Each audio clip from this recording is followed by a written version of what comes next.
जय हिंद दोस्तों। स्वागत है आप सभी का आपके अपने YouTube चैनल स्टूडेंट पॉइंट वीडी में। आशा है आप सभी लोग अच्छे होंगे, आपकी प्रिपरेशन अच्छे से चल रही होगी। तो आज HP TET crash course series का आज का हमारा लेक्चर रहेगा एनाटॉमी ऑफ फ्लावरिंग प्लांट्स। तो हम इसको जल्दी जल्दी से रिवाइज करेंगे और लास्ट में इससे रिलेटेड कुछ क्वेश्चंस भी सॉल्व करेंगे जो आपके अपकमिंग एग्जाम में काफ़ी ज़्यादा हेल्पफुल साबित होंगे। तो शुरू करते हैं आज का lecture anatomy of flowering plants. तो एनाटॉमी ऑफ फ्लावरिंग प्लांट्स आखिर है क्या?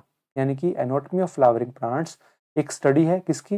इंटरनल स्ट्रक्चर की और organisation of their tissues and organs. यानी कि एंजियोस्पर्म्स जो होते हैं हमारे फ्लावरिंग प्लांट्स होते हैं, उनकी इंटरनल स्ट्रक्चर की स्टडी, उनके टिश्यू एंड ऑर्गन्स की ऑर्गेनाइजेशन की स्टडी जो है वो उसको हम बोलते हैं एनाटॉमी ऑफ फ्लावरिंग प्लांट्स। तो what do you mean by tissues? तो टिश्यूज आखिरकार होते क्या हैं? तो a group of cell with similar origin, structure and function is called as tissue. या हम बोलें a group of cell performing essentially the same function and commonly of similar structure is called as tissue. यानी कि एक group of cell जो होगा जिनका origin similar होगा, स्ट्रक्चर बेसिकली सिमिलर होगा और फंक्शन भी लगभग लगभग सेम ही परफॉर्म करेंगे, उसे बोलते हैं हम tissue. Every organ of plant मतलब प्लांट का हर ऑर्गन यानी कि स्टेम, रूट और लीफ वो हमारा टिश्यू से मेड अप होता है। तो टाइप ऑफ प्लांट टिश्यू, तो अभी प्लांट टिश्यू के टाइप्स क्या होते हैं?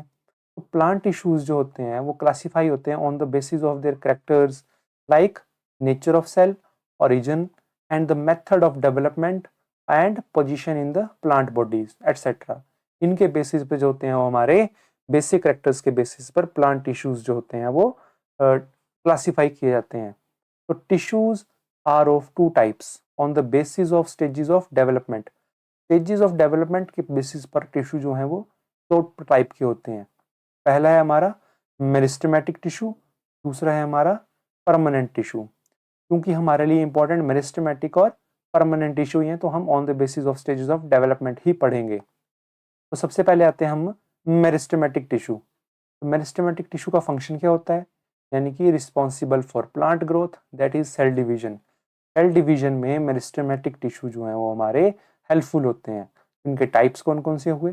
पहला आएगा apical meristem, lateral meristem and intercalary meristem.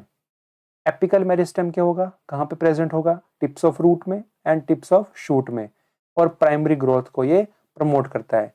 Lateral increases गर्थ size यानी कि सेकेंडरी ग्रोथ में हमारी हेल्पफुल होता है, एग्जांपल रहेगा इसका वेस्कुलर कैम्बियम।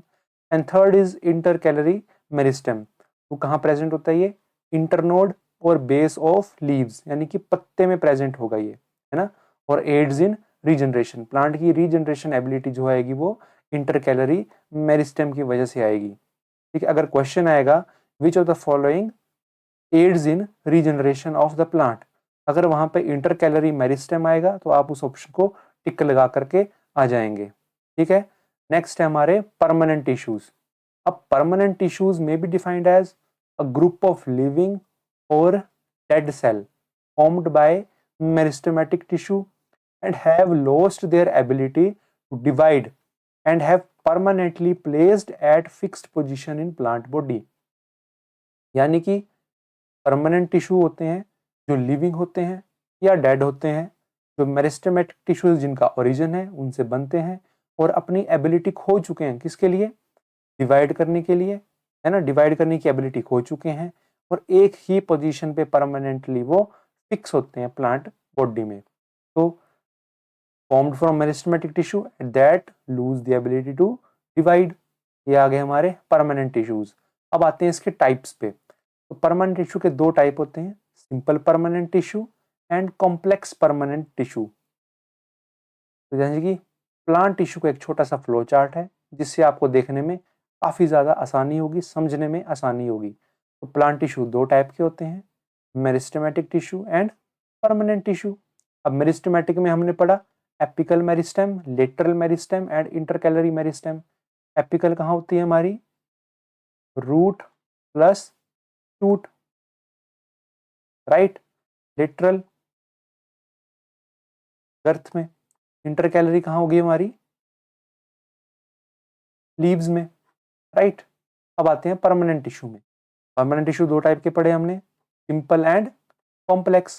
तो सिंपल जो होंगे वो तीन टाइप के हैं, पैरेन्काइमा, कोलेन्काइमा, स्क्लेरेन्काइमा। और स्क्लेरेन्काइमा फर्दर दो टाइप्स के होते हैं, फाइबर्स एंड स्क्लेराइड्स। अब वहीं पे कॉम्प्लेक्स परमानेंट टिश्यूज भी दो टाइप के हैं, जाइलम एंड फ्लोएम। जल एंड फल, जाइलम करेगा वाटर, फ्लोएम करेगा फूड। आसान भाषा में इसको जल एंड फल से याद रखेंगे, बिल्कुल कोई दिक्कत नहीं होगी, बिल्कुल आसान तरीके से आप इसको समझ पाएंगे। अब जाइलम फर्दर टाइप्स होते हैं उसके, ट्रैकीड्स है ना, वेसल्स, जाइलम पैरेन्काइमा है ना, फाइबर्स। अब फ्लोएम के भी होते हैं, sieve tubes, companion cell, phloem parenchyma and phloem fibres. अब आते हैं हम सिंपल परमानेंट टिश्यू में। पैरेन्काइमा फोटोसिंथेसिस, स्टोरेज और हीलिंग जो है इसका फंक्शन है। कोलेन्काइमा प्रोवाइड्स फ्लेक्सिबिलिटी, यानी कि थिकन्ड कॉर्नर्स होंगे इसके। स्क्लेरेन्काइमा डेड सेल्स हैं एंड रिजिडिटी को प्रोवाइड करवाएगा। अब कॉम्प्लेक्स परमानेंट टिश्यू में मल्टीपल टाइप्स होते हैं। जाइलम वाटर ट्रांसपोर्ट करेगा, इसके टाइप्स आ गए vessels, tracheids, xylem parenchyma and fibres है ना, xylem fibre, xylem tracheids and xylem vessels. Phloem transport of food कहाँ से होगा, सीव ट्यूब से, कंपेनियन सेल से, फ्लोएम पैरेन्काइमा से एंड फाइबर से। अब इनमें देखने वाली बात है पैरेन्काइमा है ना, पैरेन्काइमा जो है हमारा सेल, ये सेल जो है ये जाइलम और फ्लोएम दोनों में कॉमन है। जाइलम प्लस फ्लोएम इन दोनों में जो है ये कॉमन है पैरेन्काइमा, यानी कि जाइलम पैरेन्काइमा भी है और फ्लोएम पैरेन्काइमा भी है। अगर क्वेश्चन आएगा which of the following cell is commonly present in both xylem and phloem, तो आंसर आएगा उसका पैरेन्काइमा सेल। ओके, अब इस टेबल को हम समझते हैं थोड़ा सा, हमारे सिंपल परमानेंट टिश्यूज को। सबसे पहले आते हैं हमारे पैरेन्काइमा, कोलेन्काइमा एंड स्क्लेरेन्काइमा। अब सेल शेप कैसी होगी है ना, सेल शेप का देखते हैं अब हम। तो सेल शेप पैरेन्काइमा की कैसी है, आइसोडायमेट्रिक सेल्स होंगे विच आर ओवल, स्फेरिकल और पॉलीगोनल इन शेप। कोलेन्काइमा के सर्कुलर होंगे, ओवल होंगे या पॉलीहेड्रल होंगे।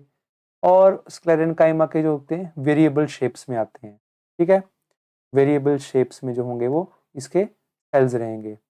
नेक्स्ट है इसके हमारे सेल वॉल। अब इससे पैरेन्काइमा की इन सेलुलोजिक सेल वॉल, कोलेन्काइमा की कैसी रहेगी, अनइवन थिकनिक होंगी है ना, uneven thickening on the cell wall. उसके बाद हमारे स्क्लेरेन्काइमा की lignified secondary cell wall is present, lignified cell wall, secondary cell wall जो होगी वो प्रेजेंट होगी इसकी। नेक्स्ट है इसका साइटोप्लाज्म, पैरेन्काइमा में अबंडेंट होगा, कोलेन्काइमा में प्रेजेंट है, स्क्लेरेन्काइमा में एब्सेंट है। न्यूक्लियस प्रेजेंट होगा क्योंकि ये लिविंग टिश्यू है, कोलेन्काइमा भी प्रेजेंट है क्योंकि ये लिविंग टिश्यू है, स्क्लेरेन्काइमा में एब्सेंट है क्योंकि ये डेड टिश्यू है। ठीक है, तो स्क्लेरेन्काइमा कौन सा टिश्यू है हमारा, डेड टिश्यू है। वैक्यूल्स, पैरेन्काइमा में लार्ज वैक्यूल्स हैं, ये देख लीजिए यहाँ पे लार्ज वैक्यूल्स दिख रहे हैं हमें, ठीक है। अब कोलेन्काइमा में वैक्यूलेटेड है, थोड़े छोटे से हैं, वैक्यूलेटेड है ना, और स्क्लेरेन्काइमा में एब्सेंट रहेंगे। इंटरसेलुलर स्पेसिस प्रेजेंट है पैरेन्काइमा में, ये इंटरसेलुलर स्पेसिस दिख रहा होगा आपको यहाँ पे, ये स्पेस प्रेजेंट है ना। कोलेन्काइमा में भी एब्सेंट है और स्क्लेरेन्काइमा में भी एब्सेंट है। अब अक्रेंस कैसी होगी पैरेन्काइमा में, पैकिंग टिश्यू है, all soft parts of plant जो होंगे वो इसी से बनेंगे।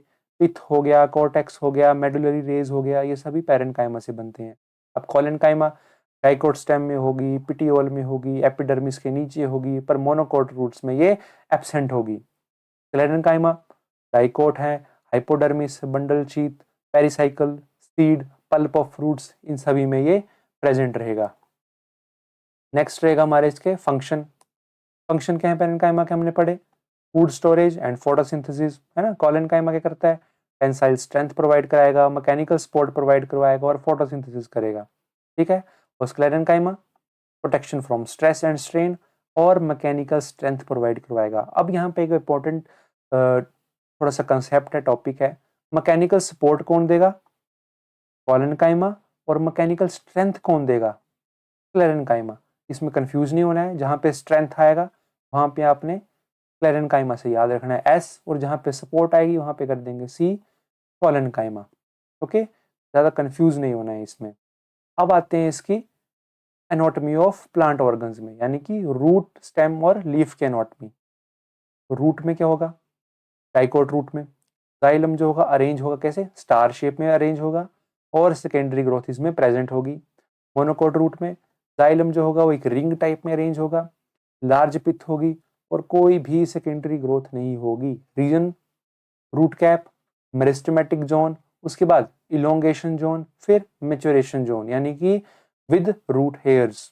डाइकोट और मोनोकोट दोनों में रूट हेयर प्रेजेंट होंगे। ठीक है, अब आते हैं स्टेम में। डाइकोट स्टेम में कैसे होंगे, वेस्कुलर बंडल जो होंगे वो रिंग में अरेंज होंगे, ऐसे रिंग फॉर्म में अरेंज होंगे, है ना। कैम्बियम होगा और सेकेंडरी ग्रोथ भी प्रेजेंट होगी। अब मोनोकोट स्टेम में क्या होगा, स्कैटर्ड वेस्कुलर बंडल होंगे, कोई कैम्बियम नहीं होगी और सेकेंडरी ग्रोथ भी नहीं होगा। Tissues, epidermis, cortex, vascular bundle और पिथ प्रेजेंट होगा। ठीक है, अब आते हैं लीफ में। अब लीफ भी दो प्रकार के हैं, है ना, डोर्सी वेंट्रल एंड आइसोबाइलेटरल। एक होगा डोर्सी वेंट्रल होता है डाइकोट, और आइसोबाइलेटरल होगा हमारा मोनोकोट। तो डोर्सी वेंट्रल लीफ में क्या होगा, डाइकोट लीफ में differentiate mesophylls into palisade and spongy. Spongy होगा हमारा मीजोफिल, और आइसोबाइलेटरल या मोनोकोट में यूनिफॉर्म मीजोफिल होगा। बुलिफॉर्म सेल जो होंगे वो फोल्डिंग में हेल्प करेंगे। और वेस्कुलर टिश्यू मिडरिब होगी, वेन्स होंगी with xylem on the top and phloem on the below. ठीक है, अब आगे हम करेंगे इसके रिलेटेड कुछ क्वेश्चंस। अगर आपको वीडियो पसंद आ रही है तो प्लीज़ वीडियो को लाइक ज़रूर कीजिएगा, वीडियो को शेयर ज़रूर कीजिएगा, चैनल को सब्सक्राइब जरूर कीजिएगा, और अपनी राय अपनी कमेंट सेक्शन में हमें जरूर दीजिएगा। पहला क्वेश्चन है, which meristem is responsible for the increase in the length of plant. आप पहले वीडियो पॉज कीजिए, क्वेश्चन अपने आप लगाइए, उसके बाद अगर ठीक हो रहा है तो वेल एंड गुड, अगर गलत हो रहा है तो घबराने की बात नहीं है। जितनी गलतियां आप अभी करेंगे उतनी ही गलतियां आपकी पेपर में होने की गुंजाइश उसकी कम हो जाती हैं। जितनी गलतियां प्रैक्टिस में होंगी वो गलती आपको परमानेंट याद रहेगी। ये एक छोटे मोटे ट्रिक्स होते हैं स्टडी के लिए, तो फॉलो करने हैं। अगर 2 क्वेश्चन गलत हो गए, 3 क्वेश्चन गलत हो गए प्रैक्टिस में, पैनिक नहीं करना है कि मुझे आता नहीं है, मुझे ये नहीं हो रहा है, मैं क्या होगा, मेरे से होगा क्वालिफाई कि नहीं होगा। नहीं, 80 नंबर तक हर कोई ले आता है। 80 से 90 के बीच की जो दौड़ है वो थोड़ी मुश्किल होती है, और वो कहाँ से होगी पूरी, बायोलॉजी से पूरी होगी। ये बायोलॉजी स्कोरिंग सब्जेक्ट रहेगा आपका। तो पहले क्वेश्चन को आप पॉज कीजिए वीडियो को, क्वेश्चन अपने आप लगाइए। अगर गलत हो रहा है तो उसको देखिए आपकी गलती कहाँ हो रही है, अगर ठीक हो रही है तो वेल एंड गुड है। तो पहला क्वेश्चन है हमारा, which meristem is responsible for the increase in the length of plant, यानी कि प्लांट की लेंथ को इंक्रीज करने के लिए कौन सी मेरिस्टेम जो है रिस्पॉन्सिबल है। हमने पढ़ा रूट एंड शूट में कौन सी प्रेजेंट होती है, एपिकल। तो ग्रोथ कहाँ से होगी उसकी, शूट से होगी, राइट। तो इसका आंसर आ जाएगा हमारा एपिकल मेरिस्टेम। अब कोलेनकाइमा, अभी अभी हमने पढ़ा कोलेनकाइमा क्या प्रोवाइड कराता है, मैकेनिकल सपोर्ट, और मैकेनिकल स्ट्रेंथ कौन प्रोवाइड कराता है हमें, क्लेरेन्काइमा। तो collenchyma provides flexibility and mechanical support. Main water conducting tissue in angiosperm is जल और फल। तो जल से क्या आएगा हमारा, जाइलम। तो जाइलम इसका आंसर हो जाएगा। नेक्स्ट है, विच of the following component of phloem is living. अब फ्लोएम का कौन सा कंपोनेंट जो है वो लिविंग है। ठीक है, तो फ्लोएम का सबसे जो लिविंग पार्ट है वो रहेगा हमारा सीव ट्यूब्स। कॉन्टिन्यूसली जो है ये ट्रांसफर करती रहती है, तो एक हमारा एक लिविंग कंपोनेंट है। अब in dicot stem vascular bundles are, dicot stem में वेस्कुलर बंडल कैसे होते हैं, हमने अभी पढ़ा रिंग में होंगे और ओपन होंगे। लीजिए, रिंग शेप में होंगे और ओपन होंगे। अब बुलिफॉर्म सेल्स कहाँ पाए जाते हैं, हमने अभी अभी पढ़ा, बहुत इंपॉर्टेंट क्वेश्चन है, मोनोकोट लीफ में वो पाए जाते हैं बुलिफॉर्म सेल्स। और मोनोकोट लीफ को और क्या बोलते हैं हम, आइसोबाइलेटरल सेल, आइसोबाइलेटर बोलते हैं, हाँ आइसोबाइलेटरली बोलते हैं उसको। 7th है हमारा, which tissue is responsible for secondary growth in plants. Plant की सेकेंडरी ग्रोथ में कौन सा टिश्यू हेल्प करता है, आंसर है जी कैम्बियम। कैम्बियम उसकी सेकेंडरी ग्रोथ में हेल्प करता है। Annual ring in trees are formed due to, अब एनुअल रिंग्स जो होंगी ट्री में वो कैसे फॉर्म होती हैं, उसका आंसर रहेगा alternating activity of vascular cambium. ये थोड़ा इंपॉर्टेंट क्वेश्चन है, इसे ध्यान से याद कर लीजिएगा, आ सकता है पेपर में। Which of the following cell is dead at maturity. एक और इंपॉर्टेंट क्वेश्चन, कौन सा सेल जो है वो डेड हो जाता है मेच्योरिटी पे। आंसर रहेगा xylem vessels. Next question, the Casparian strips found in. Casparian strips कहाँ पाई जाती हैं। आंसर रहेगा इसका एंडोडर्मिस में। The tissue responsible for transport of food in plants is. अब फूड ट्रांसपोर्ट कौन करता है, जल एंड फल। फल से याद रखेंगे हम फ्लोएम, आसान नहीं है। The companion cells are associated with. अब कंपेनियन सेल किससे एसोसिएटेड है। आंसर रहेगा इसका सीव ट्यूब्स। सीव ट्यूब्स यानी कि फ्लोएम से एसोसिएटेड है हमारे कंपेनियन सेल। नेक्स्ट क्वेश्चन है, the central region of monocot root is occupied by. Monocot root का सेंट्रल रीजन किससे ऑक्यूपाई किया जाएगा। आंसर रहेगा पिथ। तो vascular bundle in monocot stem. Monocot stem में वेस्कुलर बंडल कैसे होते हैं, हमने पढ़ा क्लोज्ड होते हैं और स्कैटर्ड होते हैं। Endodermis is characterized by the presence of. अब एंडोडर्मिस जो होगा वो किसकी प्रेजेंस के साथ में कैरेक्टराइज किया जाएगा। आंसर रहेगा सबरेनिन, है ना, सबरिन। अगला है, the tissue that provides mechanical strength in mature plant parts is. अब टिश्यू जो मैकेनिकल स्ट्रेंथ प्रोवाइड करेगा मैच्योर प्लांट में, याद रखिएगा स्ट्रेंथ। स्ट्रेंथ से याद रखेंगे हम एस से आएगा हमारा स्क्लेरेनकाइमा। और सपोर्ट कौन प्रोवाइड करवाएगा, सपोर्ट करेगा हमारा कॉलेनकाइमा। ठीक है, याद रखिएगा इसको, इंपॉर्टेंट है ये, कंफ्यूजन होती है कई बार। Which of the following is a living mechanical tissue. लीजिए, लिविंग मैकेनिकल टिश्यू कौन सा है हमारा, कॉलेनकाइमा। क्यों, क्योंकि ये क्या करते हैं, हमें मैकेनिकल स्ट्रेंथ जो है वो, जैसे मैकेनिकल सपोर्ट प्रोवाइड करवाता है। मैकेनिकल सपोर्ट प्रोवाइड करवाएगा कॉलेनकाइमा, स्ट्रेंथ प्रोवाइड करवाएगा sclerenchyma. Which plant tissue helps in healing the wounds. अब प्लांट के जख्म हो जाते हैं, उनको हेल्प हील करने में कौन हेल्प करेगा, पैरेनकाइमा। पैरेनकाइमा उनको हेल्प करेगा। अब पेरिसाइकिल कहाँ पाई जाती है, pericycle is found inside the endodermis, simple. अब which cell is common in both xylem and phloem. मैंने अभी अभी बताया आपको, तो इसका आंसर जो है आप कमेंट सेक्शन में देंगे, कमेंट सेक्शन में आप इसका आंसर देंगे मुझे। आशा है आप सभी को वीडियो अच्छी लगी होगी। अगर वीडियो अच्छी लगी होगी तो वीडियो को प्लीज़ लाइक कीजिएगा, शेयर कीजिएगा, वीडियो में कमेंट करके अपनी राय जरूर दीजिएगा और चैनल को सब्सक्राइब जरूर कीजिएगा। Thank you. जय हिंद, जय भारत।